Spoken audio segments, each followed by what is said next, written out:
Oi, pessoal, tudo bem? Vamos para a aula 5. Vamos falar de choque, né? Alguns conceitos, os tipos de choque. Vocês vão ver que é bem tranquilo, uma aula super fácil também. É só ficar mais atento, né, a alguns detalhes. Deixa eu compartilhar minha tela aqui com vocês. Bom, então vamos lá. O que seria o choque, né? O choque, especificamente. Então, vamos lá. O choque, ele é uma síndrome clínica caracterizada pela incapacidade do sistema circulatório em fornecer a quantidade de oxigênio, tá? Para poder suprir a necessidade metabólica tecidual. Então, o que acontece? Existe uma relação entre o sistema circulatório que leva, né, o oxigênio e tem que receber. Então, quando tem uma falha aí nesse transporte, é que ocorre o choque. Por exemplo, vamos supor que a gente tem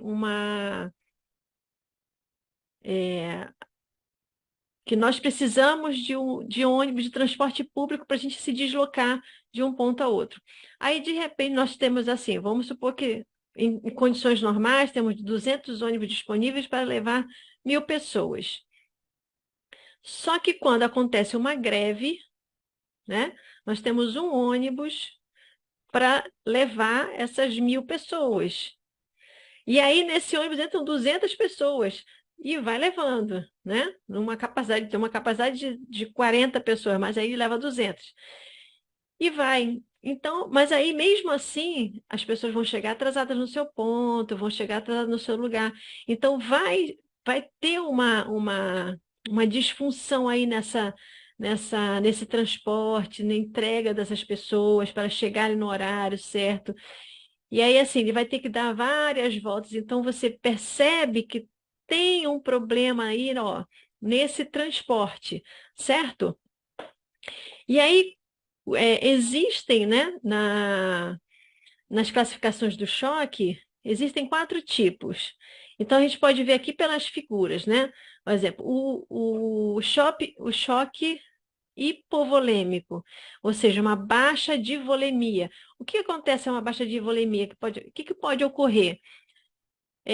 Aqui, ó, tem até uma figura aqui, ó, de um rompimento aqui de um vaso. Então, por exemplo, um baixo volume vascular pode ser ocasionado por uma hemorragia, por um sangramento ou sequestro de líquidos, né? Então, quando você tem essa interrupção aí, então vai ficar a partir daquele ponto ali, ó, que aqui até a partir daqui, ó, daqui para cá já não vai ter fornecimento de sangue.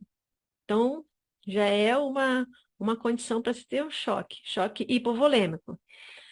Aí a outra classificação também seria o choque cardiogênico. O próprio nome já está falando, né?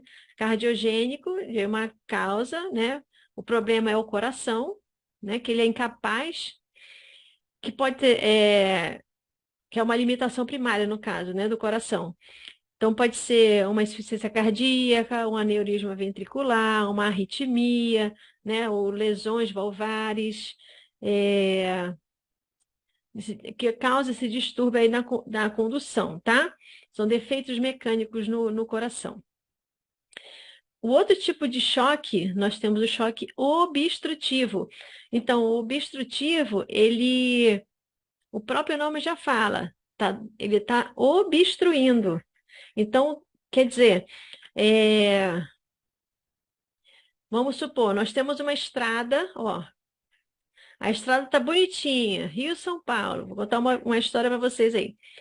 Então, ó, eu tô indo no ônibus direção a São Paulo, fluxo correndo super tranquilo, de repente cai um barranco no meio da estrada, um barranco que cobre a estrada toda.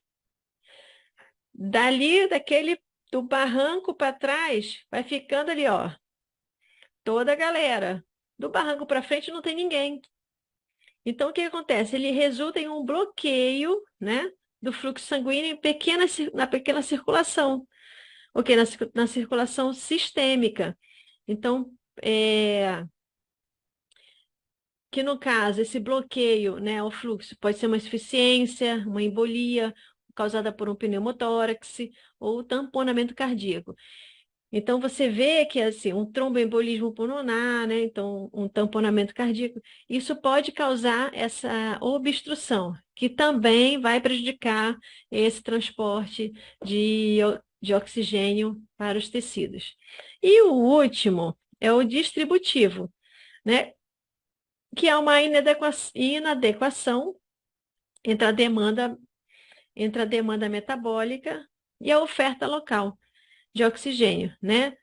No caso da microcirculação, né? Então, por exemplo, pode ser, é, no caso, pode ser neurogênico, uma doença endócrina, né? Então, é causada nessa pequena circulação aí. Esse é o distributivo, a gente está havendo a distribuição.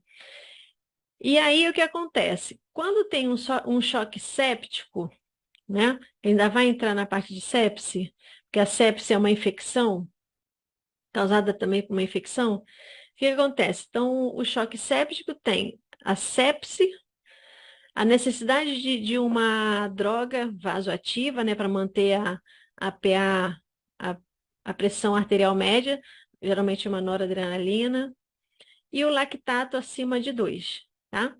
Então, essas são as condições de ter um choque séptico. Ok, pessoal?